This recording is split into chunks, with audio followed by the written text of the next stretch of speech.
Welcome to Tech Topics brought to you by Cybervenger.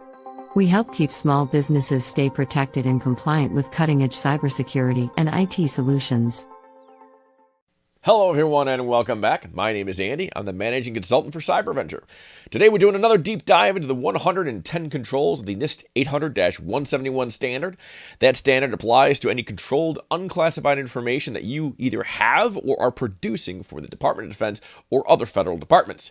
If you want to know more about that, check out our channel. We have all kinds of videos helping to define the standard as to why we need it, who it covers, and why it is a good idea for your business to be able to do that standard. There's a lot of money on the table on that. So enough on that. Today's control is 3.4.9. It is the last in the family of controls called configuration management. Basically, if we look down here, it says... I can move that little screen on the way. There we go. Control and monitor user-installed software. Real basic idea. Now, we've talked at length, I think, in the last control, and I mentioned all times anything security-related. You don't want to have software in your environment that you as management don't know about. That's like a cardinal sin in IT management, let alone cybersecurity. You got to be able to license it. You have to maintain it. You have to patch it and protect it. You got to make sure that it fits corporate policy. There could be all kinds of reasons why you need to know what software you have beyond just this particular standard. So the standard says that you have to be able to control what gets installed and be able to inventory it. You want to monitor it, right?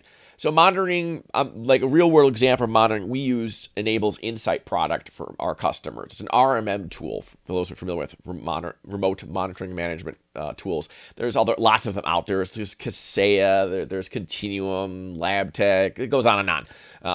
Any one of those will be able to do this. You can get, in fact, it's kind of what they're famous for doing.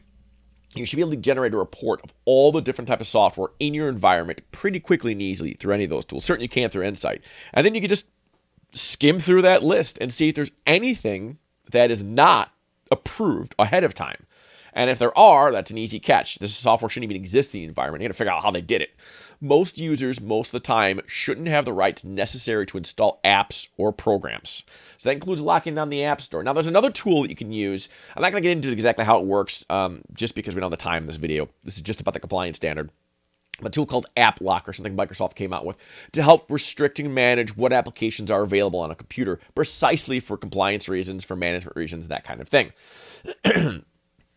I don't know if that really affected licensing. That's an interesting legal question. If you restrict your computer from running a piece of software, but that piece of software is installed, did you violate the license?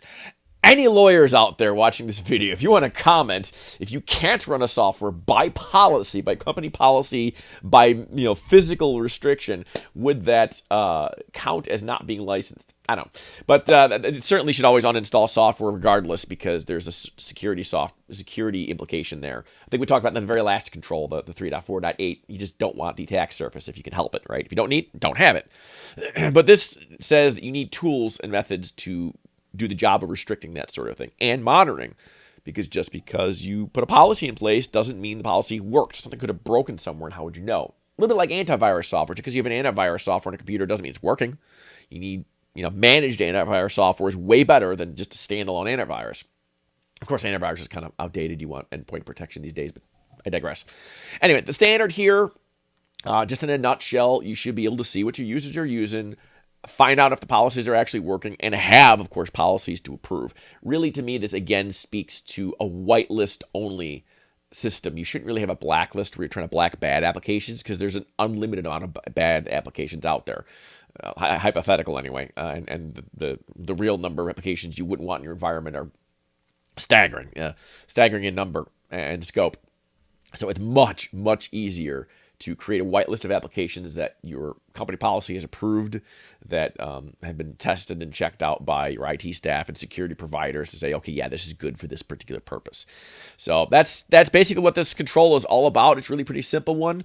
So next up, we'll move on to our next family of controls, and I hope to see you in that video as well. Thanks for watching this one, and we'll see you next time. Thanks for watching. We hope this video has provided valuable information to you. Be sure to share this video with other small business owners to spread the word about the importance of cybersecurity. As always, Don't forget to like and subscribe for more videos like this. If you want more information about cybersecurity, visit us at www.cybervenger.com.